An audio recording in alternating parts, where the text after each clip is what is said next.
तो ये first part है जिसमें कि सिर्फ इंट्रोडक्शन को देखा जाएगा, देन सारे जो nth टर्म्स हैं सेकंड पार्ट में, देन थर्ड पार्ट में समेशन कैसे निकलेगा, एंड फोर्थ पार्ट में जो एनसीईआरटी के हॉट्स क्वेश्चन हैं लास्ट वाले उन्हें सॉल्व करेंगे।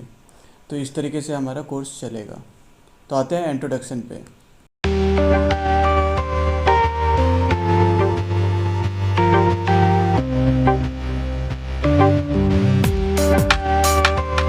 सो बेसिकली अरिथमेटिक प्रोग्रेशन क्या होता है, तो कोई भी एक नंबर का सीरीज़ ले लेते हैं, like A1, A2, A3, A4 and so on. ये अरिथमेटिक प्रोग्रेशन में तब होगा जब ये सारे नंबर जो है नंबर लाइन पे इक्वली डिस्टेंस पे होंगे, राइट। अगर सब कोई बराबर दूरी पे होगा तभी ये अरिथमेटिक प्रोग्रेशन कहलाएगा नंबर लाइन पे। फॉर एग्ज़ाम्पल, ये मेरा y एक्सिस है, ये मेरा x एक्सिस है, ये यहाँ पे पहला नंबर है 1, उसके बाद यहाँ पे सपोज़ कोई नंबर है 3, देन यहाँ पे कोई सपोज़ नंबर है 5, यहाँ पे 7 है। तो हम लोग देख रहे हैं ये सभी जो नंबर लाइन पे है 2 यूनिट इक्वली डिस्टेंस पे हैं।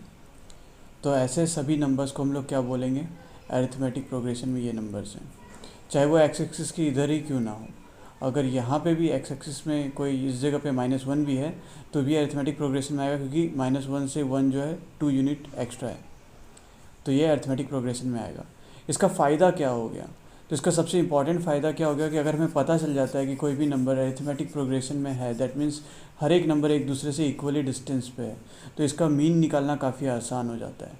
फॉर एग्ज़ाम्पल, अगर मुझे पता है A1, A2 और A3 अरिथमेटिक प्रोग्रेशन पे है, तो इसका मीन क्या हो जाएगा, बिना निकाले हमें पता है इसका मीन डायरेक्टली A2 होगा। क्यों होगा, तो मीन को हम लोग कहते हैं एवरेज। एवरेज का मतलब, एवरेज को हम लोग इमेजिन कैसे कर सकते हैं कि एवरेज वो स्पॉट है जहाँ पे अगर इसे बैलेंस किया जाए, यानी कि अगर ये ऑब्जेक्ट होता, ये एक रॉड होता जिस पे यहाँ पे A3 एक ऑब्जेक्ट रखा हुआ है, A1 एक ऑब्जेक्ट रखा हुआ है और A2 एक ऑब्जेक्ट रखा हुआ है, सबका मास बराबर है, वजन बराबर है, तो किस जगह पे हम इस पॉइंट को रखें कि ये बैलेंस हो जाए, तो ऑब्वियसली एग्जैक्टली बीच में, तभी ये बैलेंस होगा, राइट। तो ये A2 पे रखने पे बैलेंस क्यों हो जा रहा है, वो इसलिए हो जा रहा है क्योंकि A2 से A1 भी उतना ही दूर पे है जितना कि A3 दूरी पे है। सिर्फ A1, A2, A3 का वजन बराबर होने से A2 पे रखने पे बैलेंस नहीं होगा।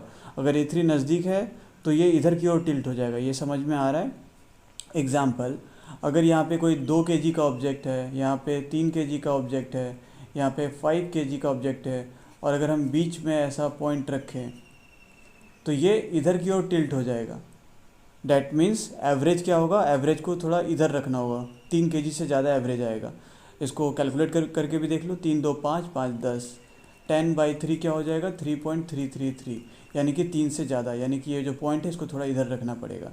तो एवरेज क्या है, समझ में आ गया। एवरेज को इमेजिन कैसे करना है, तो इससे ये चीज़ तो क्लियर हो गया कि अगर कोई नंबर अरिथमेटिक प्रोग्रेशन में है तो उसका मीन एग्जैक्टली बीच वाला नंबर होगा, क्योंकि अरिथमेटिक प्रोग्रेशन होने का मतलब सभी नंबर इक्वली दूरी पे एग्जिस्ट करते हैं, इक्वली दूरी पे हैं।